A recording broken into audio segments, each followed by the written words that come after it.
The neural imaging technicians at the Venus Orbital Diplomatic Center had never seen readings like these before. Ambassador Jack Harmon's brain activity registered calm focus despite the elevated heart rate that would suggest fear in most baseline humans.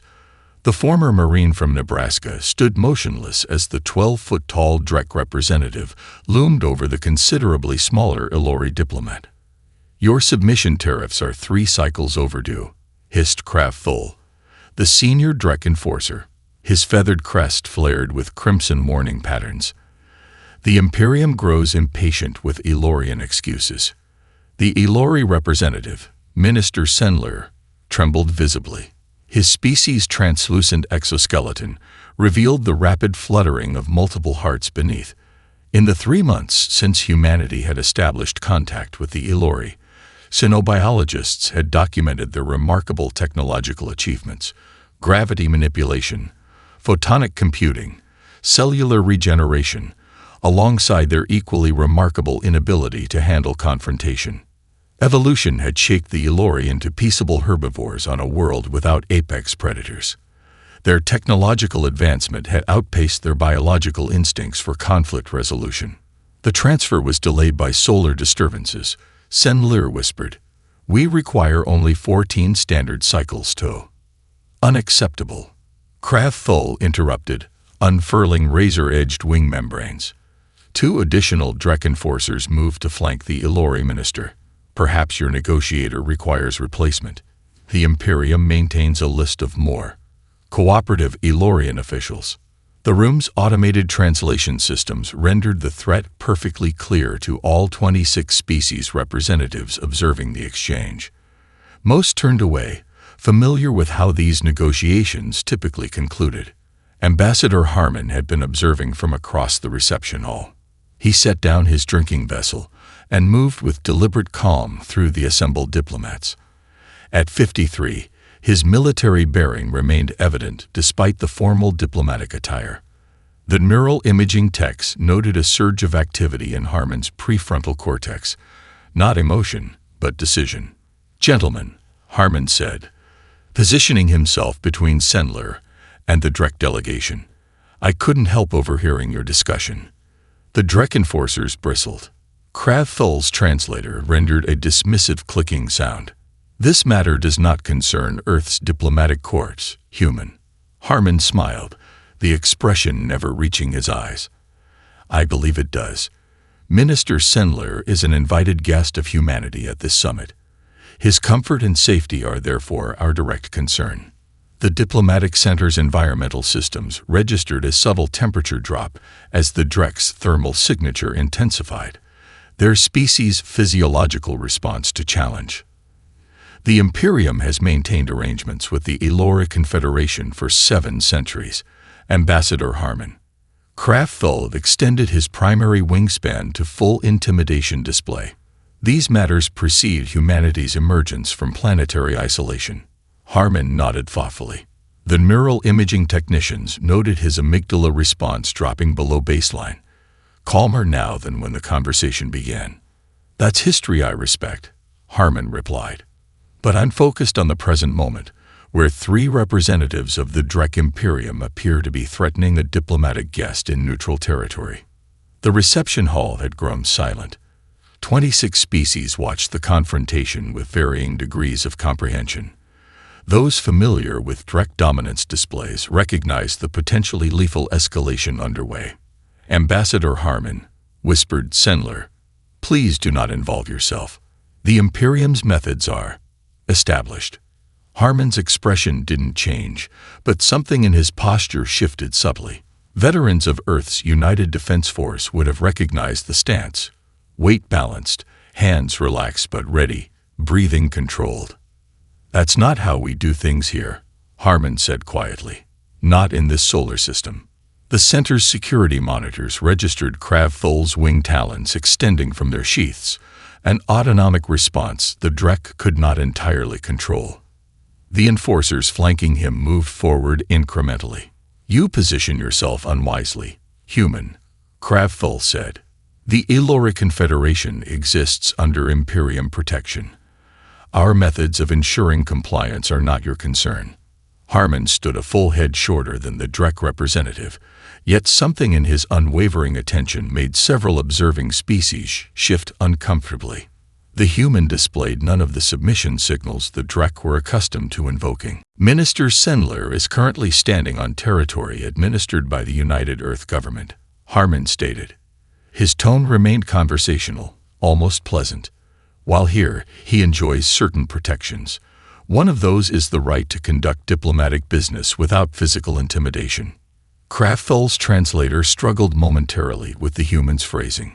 You mistake ceremonial display for threat, Ambassador. A common error among emerging species. Perhaps, Harmon conceded with a slight nod. Just as you might mistake diplomatic courtesy for weakness, an equally common error. The security monitors detected multiple communication signals activating among the human delegation. Within 30 seconds, 3 additional human diplomatic security personnel had casually repositioned themselves around the confrontation. None appeared armed, though several observing species noted the distinctive muscular development that suggested combat training. What happened next would be analyzed by xenopolitical scholars for decades. Kraftfull, faced with a response outside established dominance protocols, hesitated. The hesitation lasted 2.4 seconds, barely perceptible to most observers, but biologically significant for Drek psychology. The Imperium grants a 14-cycle extension, Kraftfull announced abruptly. Minister Sendler will provide his compliance schedule directly to our embassy. Harmon inclined his head slightly. That sounds reasonable. Thank you for your flexibility, Representative Kraftfull. The Drek delegation withdrew with ceremonial precision, their departure tracked by multiple species observation mechanisms. Only the Vexel diplomats, with their enhanced olfactory perception, detected the complex markers of confusion and uncertainty in the Drek pheromone trail.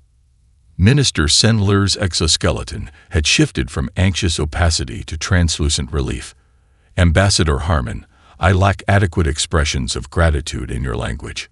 Harmon turned to the Ilori diplomat. No gratitude necessary, Minister. Perhaps we could continue our discussion about cultural exchange programs. I understand the Ilori Academy of Sciences has expressed interest in collaborating with our xenobiological research teams. The reception gradually resumed its previous rhythm, but the underlying diplomatic calculations had fundamentally shifted. Security footage of the encounter was transmitted across both human and Ilori networks within hours.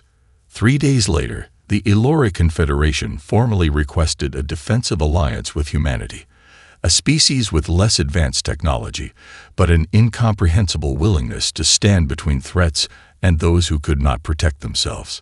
The concept required a new term in the Ilori language. They created it by combining their words for life preservation and irrational courage. Linguists would later note this new term's uncanny resemblance to the human concept of friendship.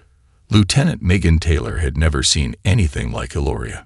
The diplomatic shuttle broke through cloud formations that glittered with bioluminescent microorganisms, revealing a landscape where mathematics and nature had achieved impossible harmony. Crystal spires floated above vast forests, whose canopies formed perfect fractal patterns. Suspended walkways connected floating habitation spheres, each one housing different research collectives. First impression, asked Commander Rodriguez, the mission's security chief. Taylor, a former Montana park ranger turned diplomatic security officer, searched for adequate words. It's like someone built a civilization inside a kaleidoscope, sir. The shuttle banked toward the central exchange nexus, a massive crystalline structure that served as Iloria's diplomatic hub. As they approached, Taylor noticed massive orbital platforms hovering in geostationary positions above the planet. Their angular, utilitarian design contrasted sharply with Ilorian aesthetics. Drek harvesting stations, Rodriguez explained, following her gaze. They've had those in place for over 2 centuries, officially for planetary protection.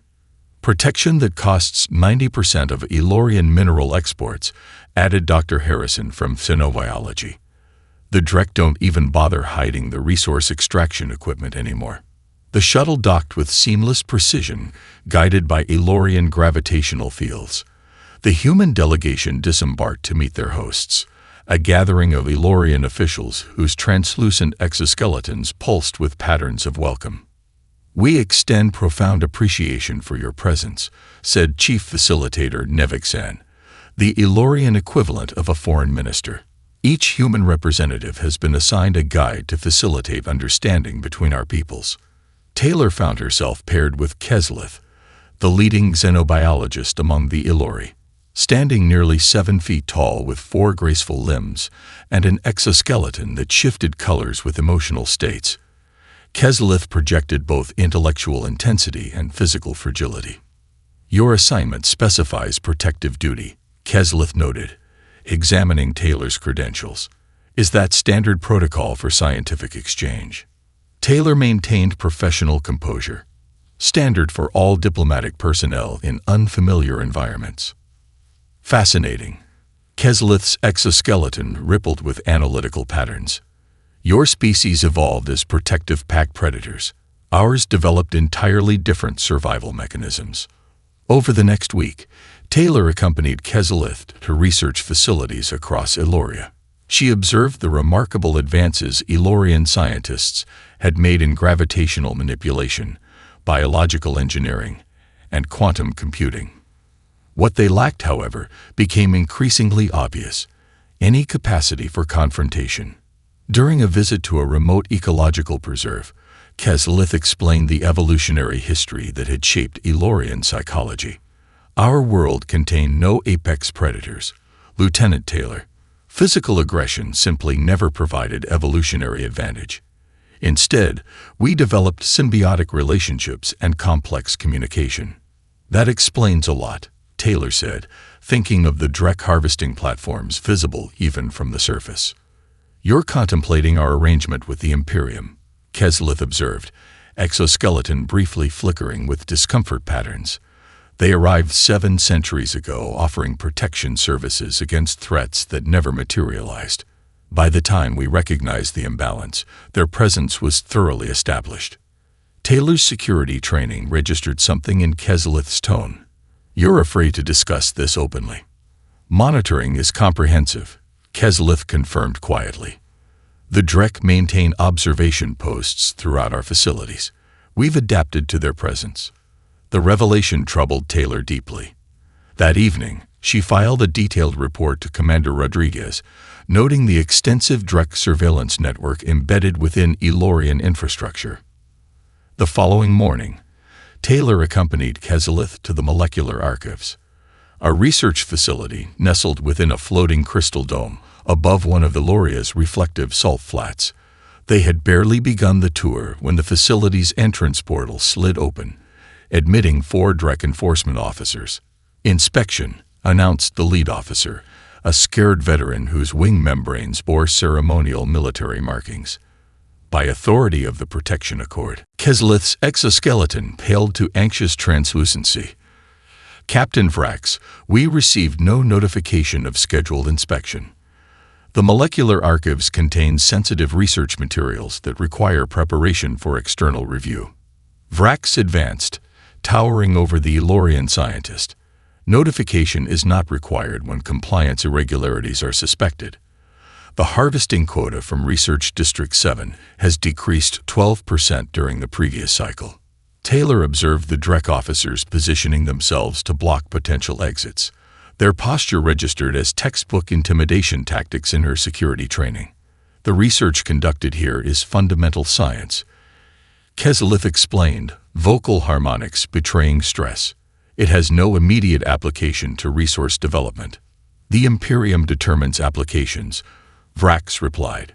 "Your function is compliance. Stand aside." Taylor stepped forward, positioning herself between Kesselith and the Drek captain. She stood nearly 2 feet shorter than Vrax, but her stance communicated absolute commitment. "Good morning, Captain," Taylor said, maintaining neutral professionalism. "Lieutenant Megan Taylor, United Earth Diplomatic Security. I believe there's been a misunderstanding about jurisdictional protocols." Vrax's wing membranes flexed with irritation. Human security personnel have no standing in Imperium protection zones. That's an interesting perspective, Taylor replied evenly. However, under the cultural exchange agreement signed last month, all research facilities hosting human scientific observers operate under joint jurisdiction protocols. Taylor maintained unwavering eye contact with Thrax while activating her emergency transponder with a subtle wrist movement. The signal would reach the human embassy within seconds. The molecular archives are scheduled for comprehensive inspection. Thrax insisted, advancing another step. Compliance is mandatory. Taylor didn't retreat. Instead, she projected calm authority that contrasted sharply with her size disadvantage. I understand you're performing your duties, Captain. However, we have just one rule when it comes to our allies. Do not threaten them. Thrax's translator struggled momentarily with the phrasing. Threats are subjective interpretations. The Imperium enforces compliance. Perhaps in Imperium territories, Taylor acknowledged. But Dr. Kezalith is currently engaged in a joint research project under diplomatic protection conventions. Any inspection would require proper documentation processed through both Elorian Science Ministry and Earth Embassy channels. The standoff stretched into uncomfortable silence. Taylor knew human reinforcements were already mobilizing, but maintained her position directly between the Drek officers and Kezalith. The Elorian scientist's exoskeleton had stabilized from terrified transparency to a cautious amber pattern. What Taylor couldn't see was the effect this confrontation was having on other Elorians throughout the facility. Security feeds captured dozens of scientists watching in stunned fascination as a single human female, physically outmatched by every measure, refused to yield ground before Drek enforcers. The distant sound of approaching shuttles finally broke the tension. Thrax's sensory membranes detected the aircraft before human hearing could register them. This inspection is rescheduled, Thrax announced, mandibles clicking with barely controlled anger. Formal notification will proceed through appropriate channels. As the Drek delegation withdrew, Kezalith's exoskeleton rippled with complex emotional patterns Taylor's translator couldn't fully interpret. You positioned yourself at physical risk, Kezalith observed when they were alone. The statistical probability of successful resistance was negligible. Taylor shrugged. That's not really how we calculate these situations. Then how do you decide? Kezalith asked, genuine curiosity evident in harmonics. Taylor considered the question carefully. I guess we just know where we stand. Some lines shouldn't be crossed, no matter the odds. Footage of the confrontation, captured by the facility's monitoring systems, reached Earth within hours. Military recruitment centers across human territory reported unprecedented application surges within days, all citing the same motivation: the protection of allies who couldn't protect themselves. Captain Brady Wilson stood on the bridge of the U.S. Defiant, Earth's newest Aegis-class destroyer. Through the panoramic view screen, he watched as the Drek Obsidian fleet materialized from hyperspace. 24 warships, each one a kilometer-long monument to intimidation. Their hulls absorbed rather than reflected light, creating the unsettling impression of mobile voids against the starfield. Quite the welcoming committee, remarked Commander Park, Wilson's executive officer. Tactical analysis. Lieutenant Ramirez at Weapons Control swallowed hard. Sir, conservative estimates put their firepower at roughly 8 times our combined orbital defense capacity. Wilson nodded, his expression betraying nothing. At 42, the captain had survived 3 major conflicts, but nothing approaching this scale of potential devastation. Communications. Any transmissions? Incoming now, sir, replied Communications Officer Chen. They're broadcasting on all frequencies, all Earth languages simultaneously. The main view screen shifted to display a Drek Imperium commander. Unlike the enforcement officers humanity had encountered previously, this Drek wore elaborate ceremonial armor adorned with what appeared to be trophy fragments from defeated enemies. Attention Earth governance. The Drek commander began, mandibles clicking between phrases. I am Supreme War Leader Draxil of the Imperium Obsidian Fleet. Your interference in established Imperium protectorates constitutes unauthorized expansion. You will immediately terminate all alliance agreements with Ilori Confederation systems and withdraw your diplomatic presence. Wilson exchanged glances with Commander Park. Straightforward enough. Compliance must be confirmed within one planetary rotation. Draxul continued. Failure to comply will result in demonstration of Imperium resolve against selected population centers. The transmission terminated, leaving the bridge in momentary silence. Well, Wilson said, straightening his uniform, I believe that qualifies as a threat against our allies. The next 4 hours transformed Earth orbit into a hive of military activity. Every combat-capable vessel in the United Earth Defense Force mobilized into defensive formations. Ground-based planetary defense systems activated worldwide. The Ilori ambassador was escorted to the secure command bunker beneath the Rockies to participate in emergency security council meetings. Wilson coordinated the Defiant's position in the primary defense line. 14 military vessels arranged in overlapping fields of fire. The formation was textbook, but against the Drek Obsidian fleet, it represented little more than a symbolic gesture. Captain, called Lieutenant Chen from communications, we're receiving civilian vessel transponder signals. Hundreds of them, approaching from multiple vectors. Wilson frowned. Civilian evacuation should be moving away from Earth orbit, not toward our position.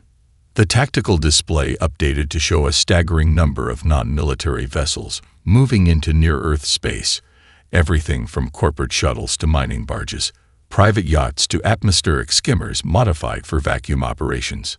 They're forming a secondary line behind our military cordon, Commander Park observed incredulously. Those vessels have minimal shielding. They'd be vaporized in the first exchange. Wilson opened a general communication channel. This is Captain Wilson of the U.S. Defiant to all civilian vessels. You are entering a military exclusion zone during active threat conditions. Return to your departure points immediately. The response came from a gravelly voiced civilian captain. Negative, Defiant. Montana Star holding position. We're running evacuation support. Got capacity for 300 souls when things get hot. Similar messages flooded the communication channels.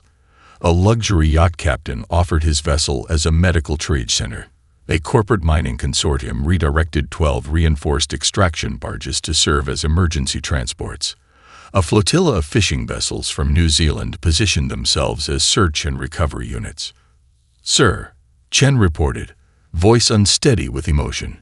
We're now tracking over 1,500 civilian vessels in coordinated support positions. Wilson stood motionless, processing the unprecedented civilian response. The Drek Obsidian fleet would view Earth's defensive capacity through their sensors, but they would see something incomprehensible, a military line buttressed by civilian vessels voluntarily placing themselves in harm's way. Captain, Lieutenant Chen interrupted his thoughts. The Drek flagship is hailing us directly. Wilson nodded. On screen, Supreme War Leader Draxul's image appeared, mandibles twitching with what Wilson's cultural briefings identified as confused aggression. Captain of Earth vessel, explain these irregular deployments immediately. Wilson maintained calm professionalism. Which deployments specifically, Supreme War Leader? Your non-military vessels are assuming combat formation, Draxul stated. This violates standard protocols for planetary surrender negotiations. There seems to be a misunderstanding, Wilson replied evenly. We're not negotiating surrender. Draxul's secondary eye membranes flickered rapidly. Clarify the purpose of civilian vessel mobilization. Your military assets are insufficient for effective defense. These additional vessels possess negligible combat capabilities. Wilson considered his response carefully, aware that his words would likely be analyzed by Drek military strategists for weaknesses. Perhaps I need to explain our one rule more clearly, Wilson said. Those civilians aren't here because we ordered them. They're here because they choose to stand with friends. The translation caused visible confusion in Draxul's posture. The Drek military operated on absolute hierarchical authority. The concept of voluntary sacrifice contradicted their fundamental understanding of social organization. Untrained civilian populations do not voluntarily enter combat zones. Draxizol insisted. Your explanation is rejected as propaganda.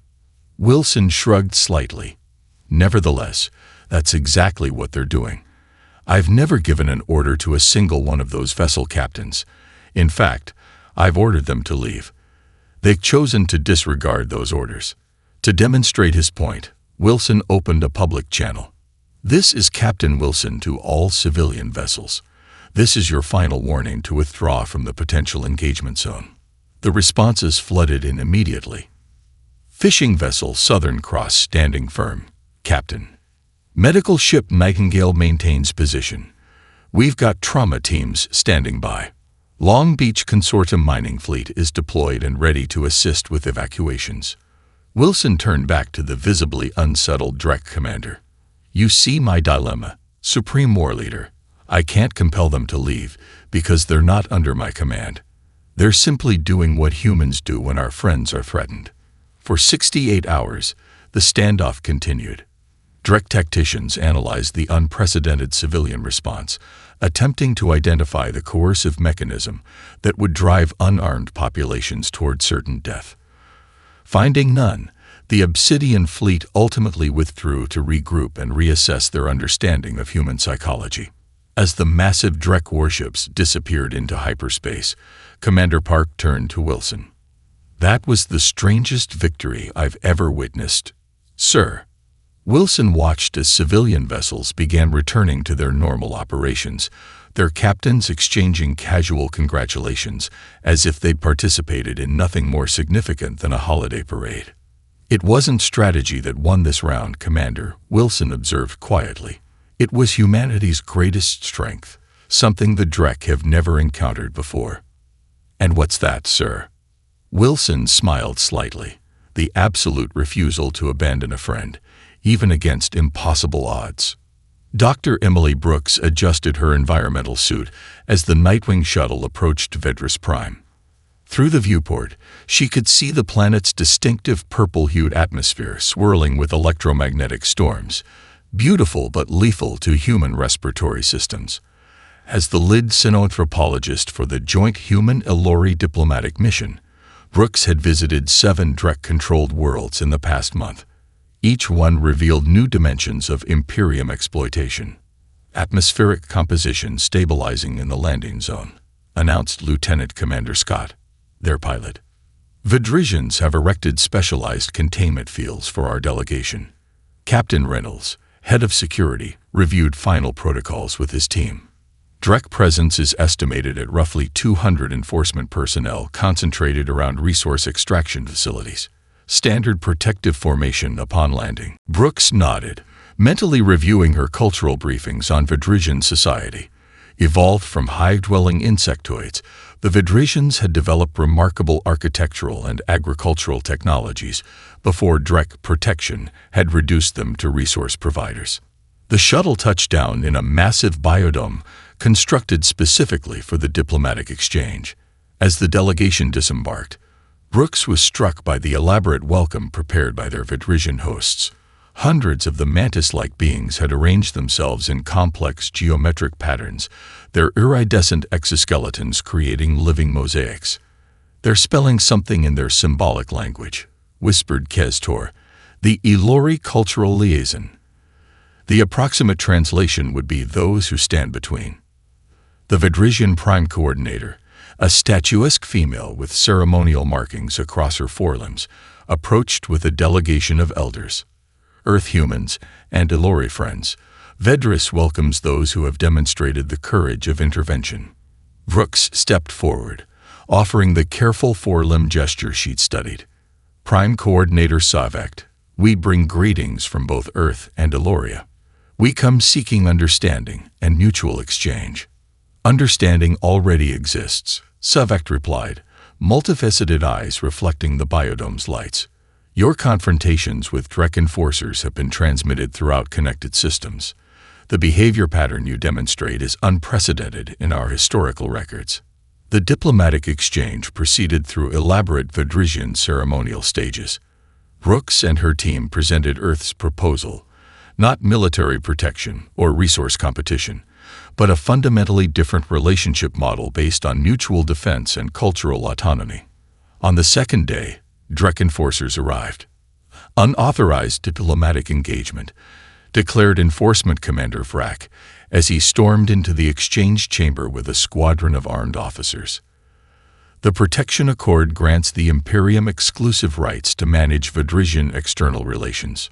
The Vidrisian elders visibly recoiled, their bodies instinctively assuming submissive postures. Decades of conditioning had embedded automatic compliance. Brooks watched Captain Reynolds and his security team subtly position themselves throughout the chamber, not in aggressive stances, but in protective ones, forming a human barrier between the Drek enforcers and the Vidrisian delegation. "Commander Vrak," Brooks said pleasantly, stepping forward, "we were hoping to meet with Imperium representatives. Your arrival saves us the trouble of formal requests." Vrak's wing membranes flared with warning colors. This gathering violates 6 separate provisions of the Protection Accord. All non-Vidrisian entities will depart immediately. "I believe there's been a misunderstanding," Brooks replied, maintaining professional courtesy. "We're here at the explicit invitation of the Vidrisian Coordination Council. Our discussions have focused exclusively on cultural exchange, specifically Earth agricultural techniques that might benefit Vidrisian food independence. Vidrisian resource allocation is managed through Imperium oversight," Vrak insisted. His officers began moving toward the communication equipment that had been recording the proceedings. Captain Reynolds stepped forward. "Sir, that equipment belongs to the Earth delegation. I must ask your personnel to maintain appropriate distance." The atmosphere in the chamber shifted palpably. The Vidrisians watched in stunned silence as humans, physically smaller than both Drek and Vidrisians, interposed themselves between Drek enforcers and their objectives. "You position yourselves unwisely," Vrak warned. "The Imperium maintains peacekeeping authority on all Vidrisian territories. We respect established agreements," Brooks assured him, stepping between Vrak and the nervous Vidrisian Prime Coordinator. "However, we operate under diplomatic convention, which guarantees certain protections during formal exchanges. Diplomatic convention applies between recognized sovereign entities," Vrak countered. "Vidrisian territory operates under Imperium protection protocols." Brooks maintained her position directly between the Drek commander and the Vidrisian delegation. "That's an interesting legal perspective, Commander.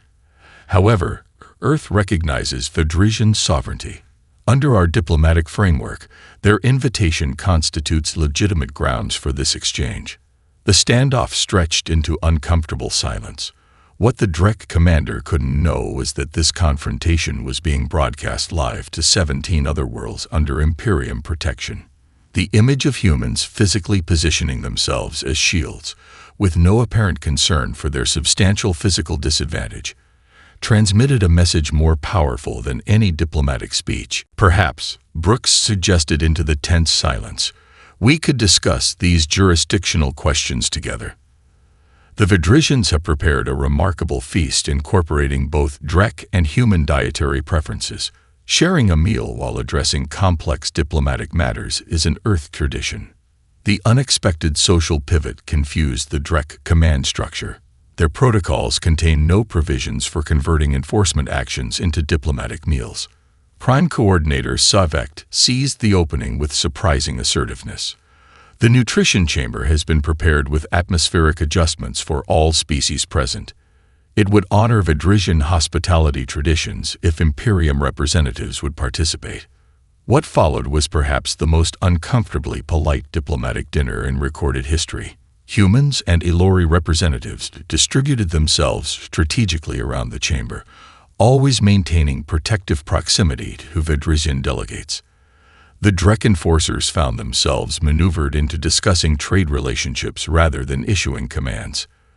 When Commander Vrak finally departed, having secured only minor concessions regarding notification protocols, the Vidrisian elders approached Brooks in private.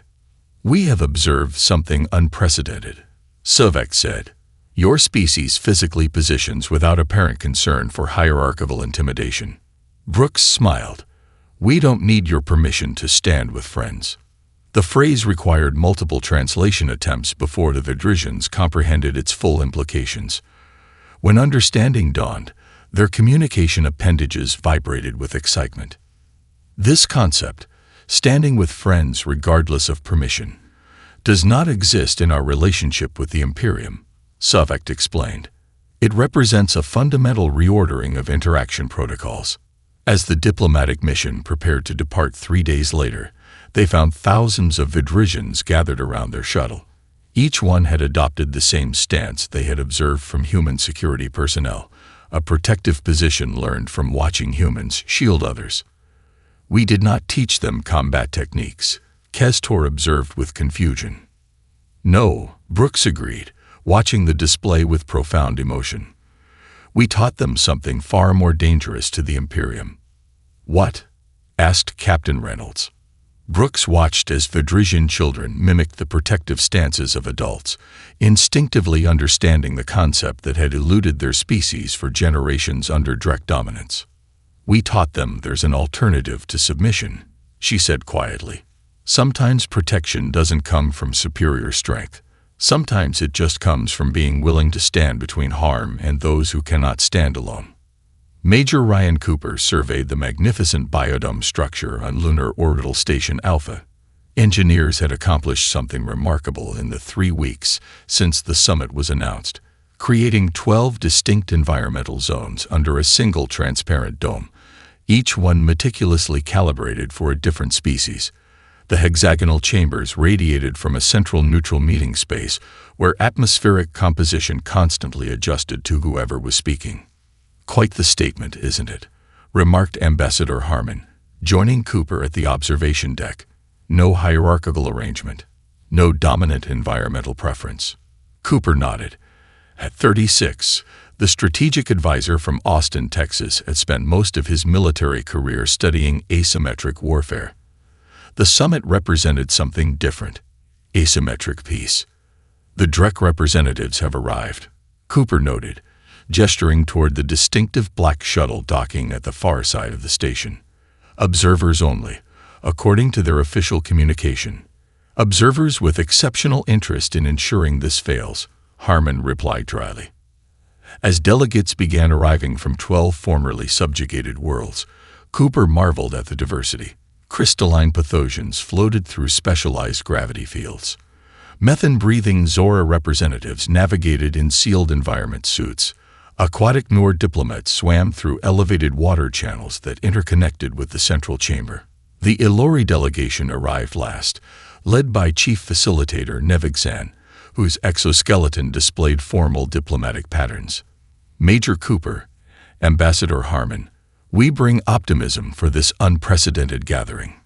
Cooper directed them toward the central chamber where the official summit would begin. As Strategic Cooperation Advisor, he would present Earth's proposal for mutual protection, following Ambassador Harmon's welcome address. The chamber filled with representatives from species that had evolved across vastly different circumstances, but shared one common experience: generations under Drek dominance. Translators worked furiously to ensure perfect communication across 27 distinct language groups. Ambassador Harmon stepped to the central podium.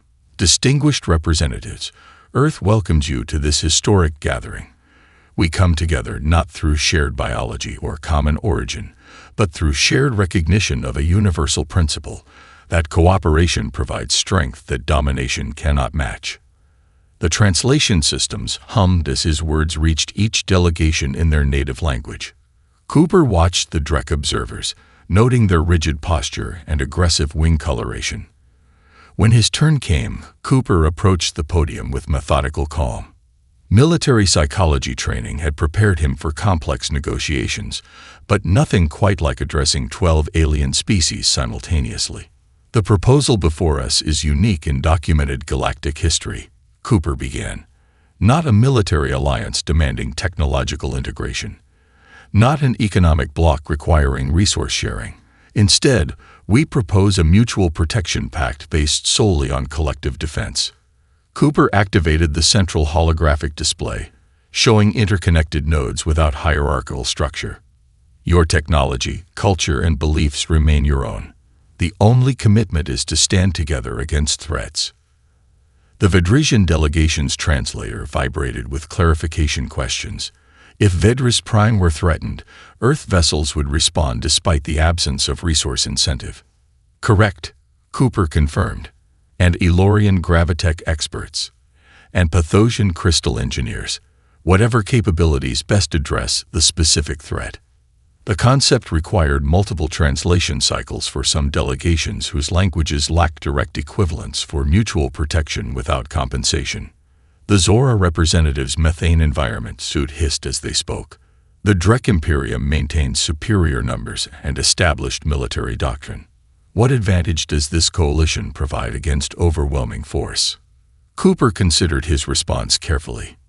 Historically, the Imperium has relied on psychological dominance rather than direct military engagement. Their strategy depends on isolated targets believing resistance is futile. United response changes that calculation fundamentally.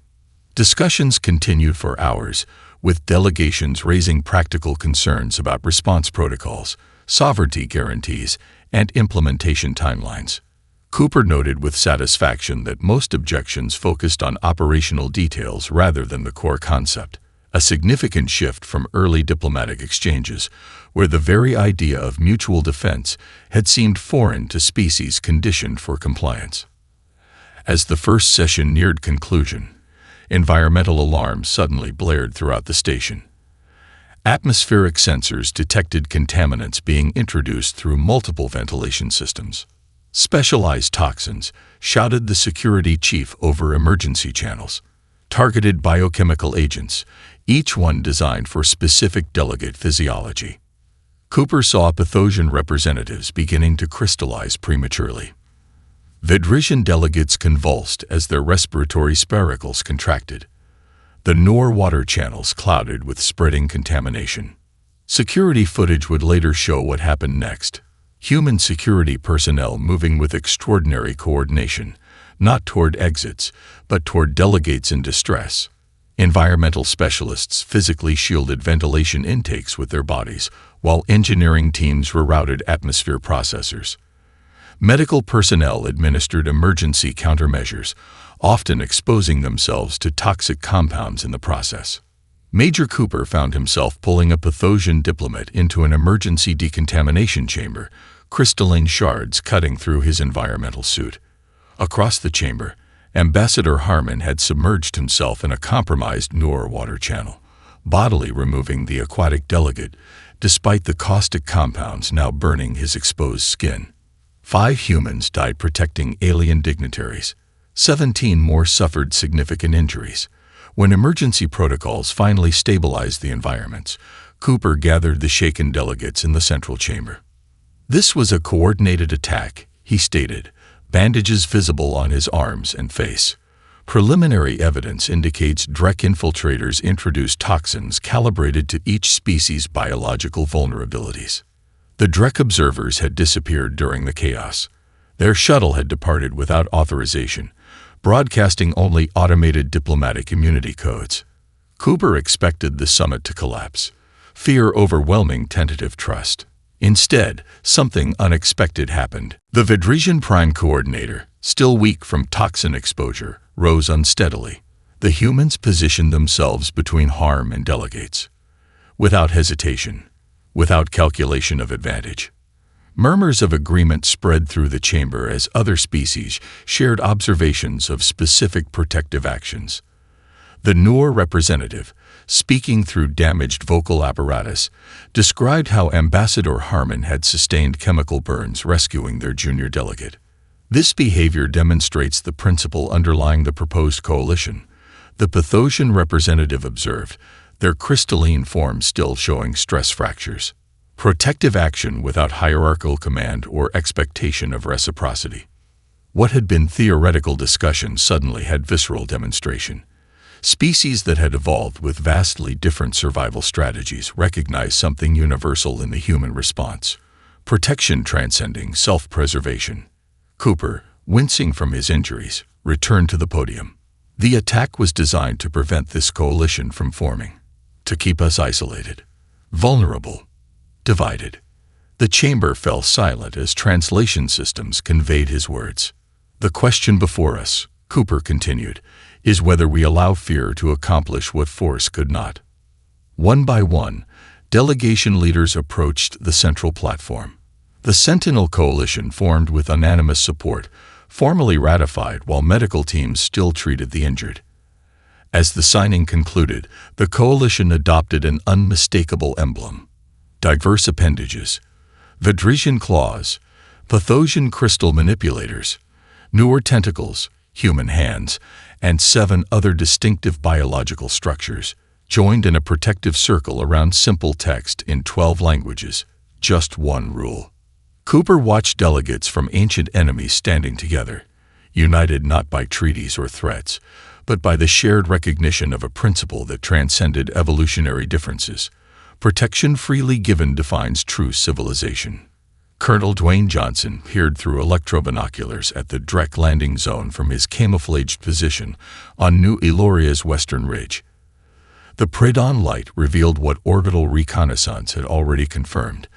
The Imperium had committed overwhelming force to crush the fledgling colony.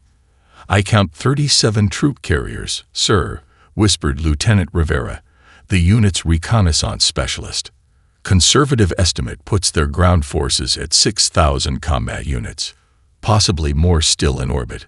Johnson nodded grimly. The 103rd Marine Expeditionary Unit, his 314 remaining soldiers, represented New Eloria's only military presence. When emergency transmissions had reached Coalition headquarters reporting Drek fleet movements, the 103rd had been the closest response force. "Communications status?" Johnson asked, not taking his eyes off the valley where Drek war machines were deploying with mechanical precision. "Spotty at best, sir," replied Communications Officer Puttle. "They've established orbital jamming fields. We'll have brief windows when their satellites realign, but reinforcements are at least 17 days out." Nearest coalition vessels were engaged at Pathosian outposts. Johnson understood the Drek strategy immediately. The Imperium had launched simultaneous attacks across coalition territory, targeting particularly vulnerable member worlds. The Elorian colony, established just 8 months earlier, had minimal defensive infrastructure and maximum symbolic value. "Orders, sir?" asked Major Winters, his executive officer. Johnson studied the terrain carefully. 300 Marines against 6,000 Drek shock troops. The mathematical impossibility almost made him smile. "We have 2 priorities," Johnson decided. First, the civilian population. All 42,000 colonists need emergency evacuation. Second, we need to buy them time. The officers exchanged glances, understanding the implications. The 103rd wouldn't be leaving New Eloria. "Distribute our forces across these 5 defensive positions," Johnson continued, marking locations on the tactical display. "We'll establish evacu collection points here, here, and here. Priority goes to children and scientific personnel. The colony's research data needs to survive even if we don't." The Marine squads deployed under cover of darkness, using Elorian gravitech to move silently across the forested valleys. Johnson established his command post in the colony's administrative center, coordinating with civilian leaders. "The Drek communication specifically demanded our surrender," explained Governor Selverin, the colony's Elorian administrator. Her exoskeleton displayed distress patterns Johnson had learned to recognize. "They claim jurisdiction under historical protection agreements. This colony exists under Coalition Charter," Johnson replied while studying evacuation routes. "Their jurisdiction claim is just pretext. This attack is meant to fragment the Coalition by forcing difficult resource allocation decisions." The Drek ground assault began at midday. Their war doctrine relied on overwhelming force applied to break enemy morale quickly. What they encountered instead were carefully prepared Marine defensive positions employing Elorian gravity traps, holographic decoys, and precision ambushes. Captain Rodriguez's second platoon held the northern approach for 6 hours against mechanized units that outnumbered them 15-1. When their ammunition ran critically low, they employed vibrational disruption devices that triggered landslides, buying precious time for evacuation shuttles. Lieutenant Kim's squad defended the research compound, systematically destroying sensitive equipment after transferring data to evacuation vessels. When Drek Enforcer units breached the perimeter, Kim's Marines engaged in room-by-room combat, each scientist safely evacuated, representing a victory more important than territory held. For 17 days, the 103rd conducted what military historians would later call the most effective delaying action in human military history. They employed night raids against Drek supply lines, temporary fortifications abandoned before they could be overwhelmed, and communication deception that forced the Imperium to divert resources chasing phantom reinforcements. On the 12th day, Drek commanders, frustrated by their inability to achieve quick victory, ordered civilian population centers bombed in retaliation. Johnson watched from a ridge as incendiary munitions rained down on residential districts that had been evacuated hours earlier, the Marines having moved faster than Drek intelligence could track. "They're getting desperate," observed Major Winters as they watched Drek bombers targeting empty buildings. "Our intelligence intercepts indicate their command structure expected us to surrender after the first bombardment."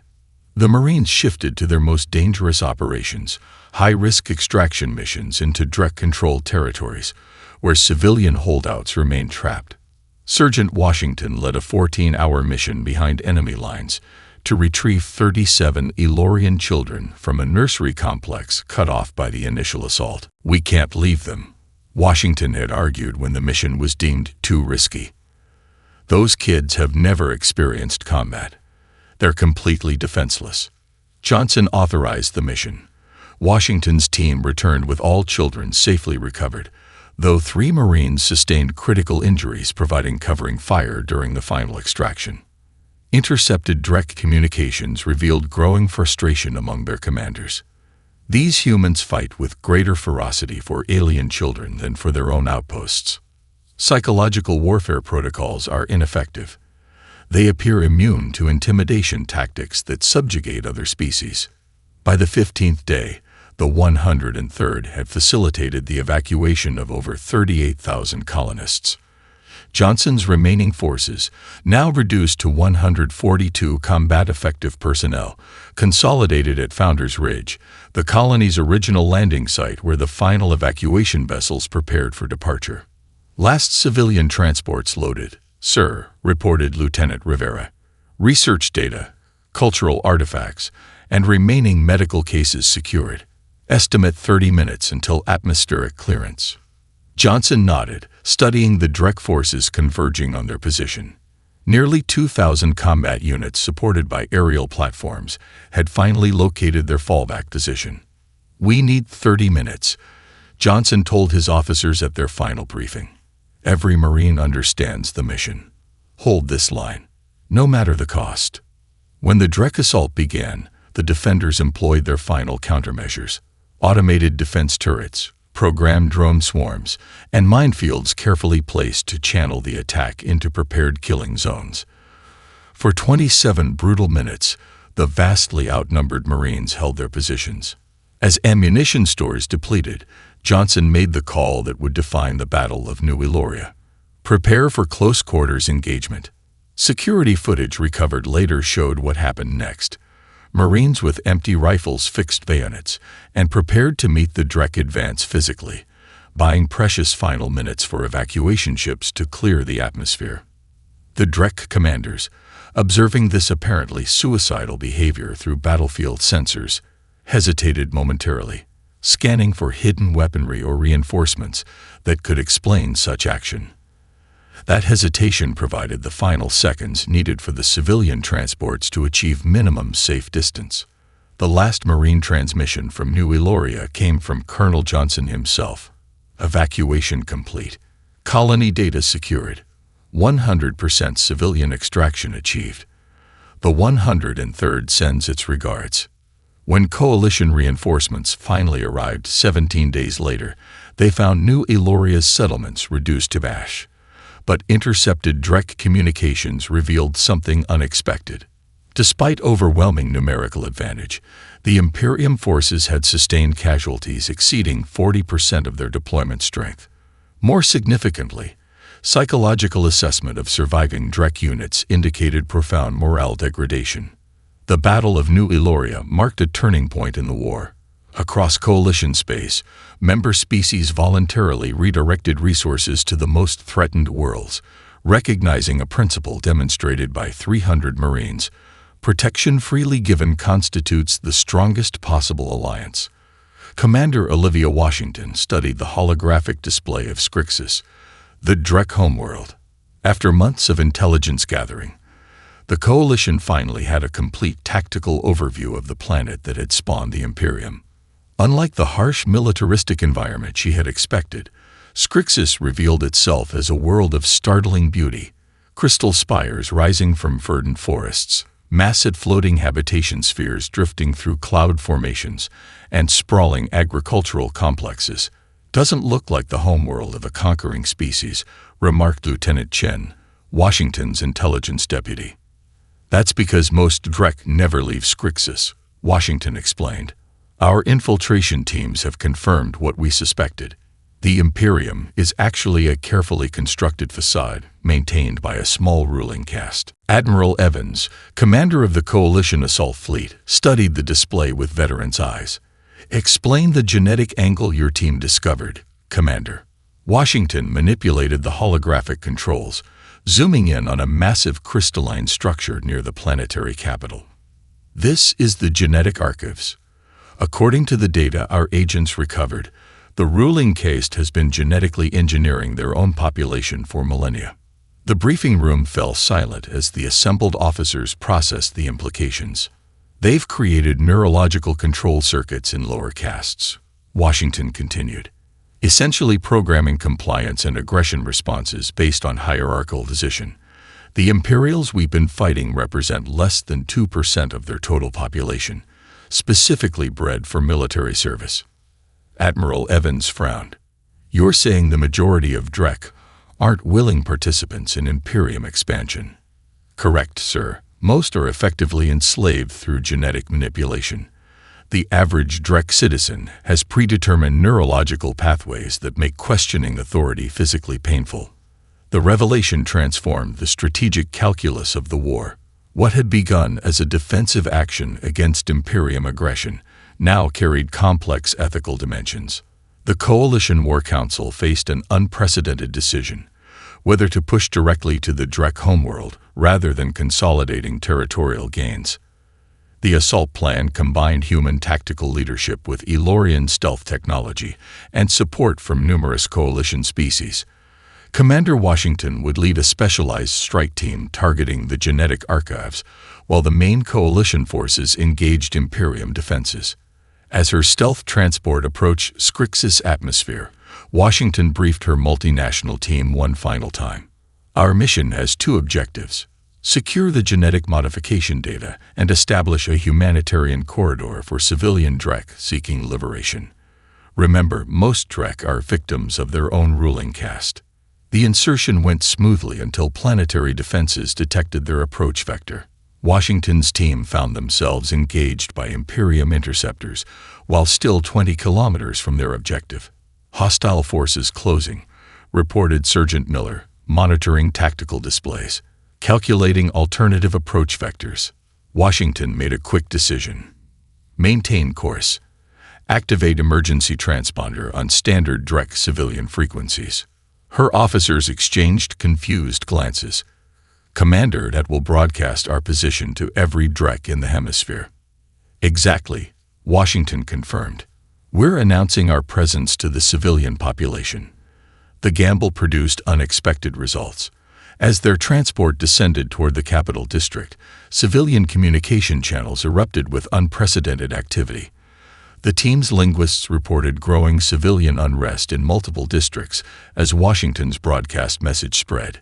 The coalition comes not as conquerors, but as liberators. The ruling caste has manipulated your genetics without consent. We offer freedom from biological control.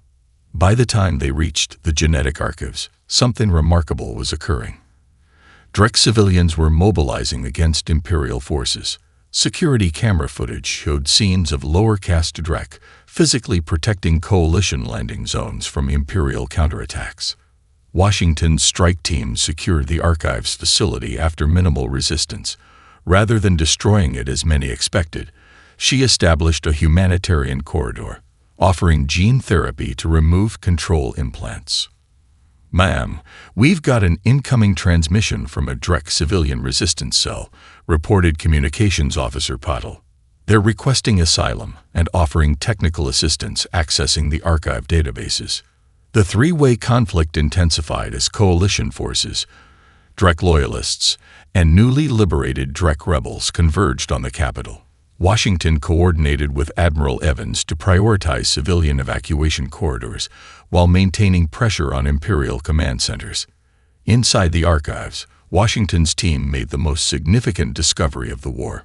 Working with Drek geneticists who had secretly opposed the case system, they uncovered the full extent of genetic manipulation and its potential reversal. The control circuits can be deactivated without harming cognitive function, explained Dr. Saris, a Drek genetic specialist who had spent decades covertly studying resistance methods. The ruling caste maintained this capability as an emergency measure, though they never intended to use it. As Washington's team prepared to broadcast the deactivation sequence planet-wide, Drek loyalist forces prepared a desperate countermeasure, a suicide bombing of the archive facility to prevent the liberation of their controlled population. The attack came without warning. Explosive devices planted throughout the facility's lower levels detonated simultaneously. Washington's security team evacuated civilian scientists, while engineering specialists fought to maintain the broadcast systems. What happened next stunned even veteran coalition observers. As loyalist forces pressed their attack on the damaged facility, they encountered unexpected resistance from their own kind. Drek rebels, many still suffering from active control circuits, physically positioned themselves between coalition personnel and attacking loyalists. "They're protecting us," Miller observed in disbelief as Drek civilians formed protective cordons around wounded coalition soldiers. "No," Washington corrected, watching the scene unfold. "They're protecting those who protected them. They're breaking their programming." The image spread throughout the Drek communication network, rebels and humans fighting side by side, protecting each other against loyalist forces. For a species conditioned through genetic engineering to view all non-Drek as inferior, the sight of interspecies cooperation shattered centuries of propaganda. As the planet-wide broadcast finally initiated, millions of Drek experienced neurological liberation simultaneously. The control circuits didn't deactivate completely. That would require medical intervention, but their hold weakened sufficiently for independent thought to emerge. Washington established a secure communication channel with Admiral Evans. "Sir, we need to reassess our objectives. This isn't a military victory anymore. It's becoming a Drek civil revolution." The coalition leadership made an unprecedented decision.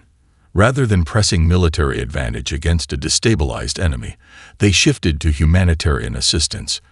Medical ships landed across Scrixis, offering gene therapy to remove control implants. Information centers broadcast the truth about centuries of genetic manipulation.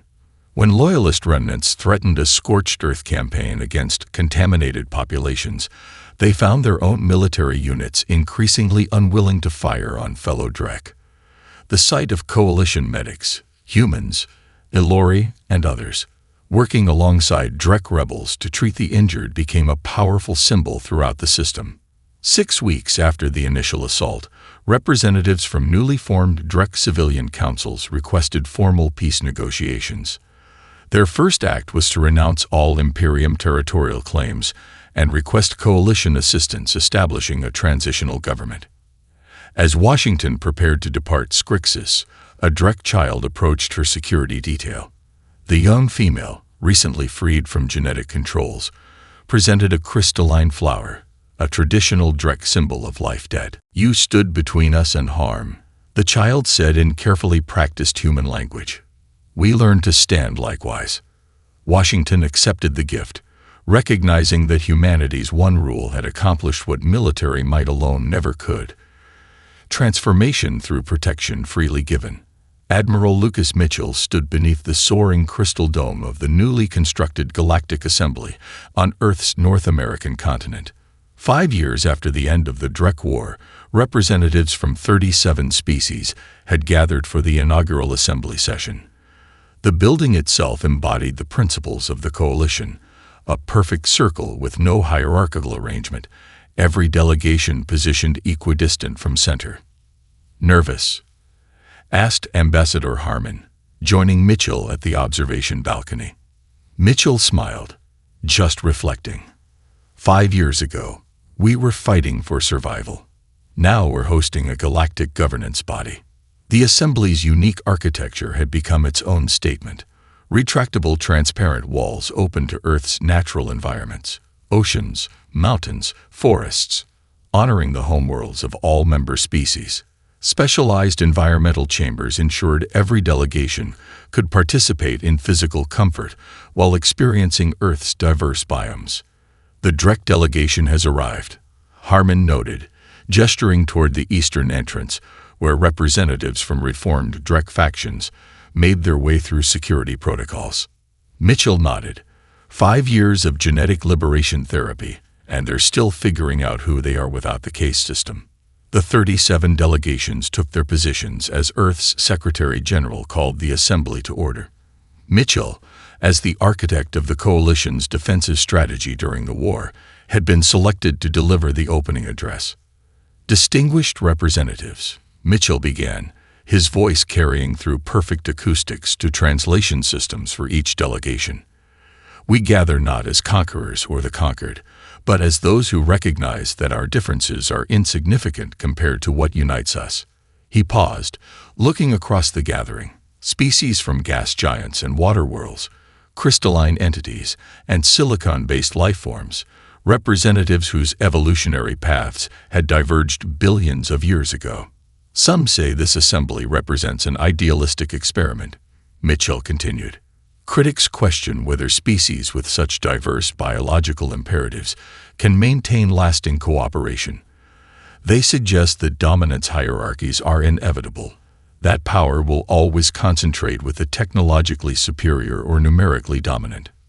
Mitchell gestured toward the Drek delegation, where both reformed military leaders and former resistance members sat together. 5 years ago, such arguments seemed reasonable.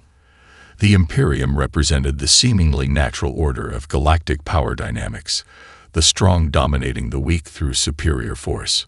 The Assembly remained silent, translators working to convey complex concepts across radically different linguistic structures.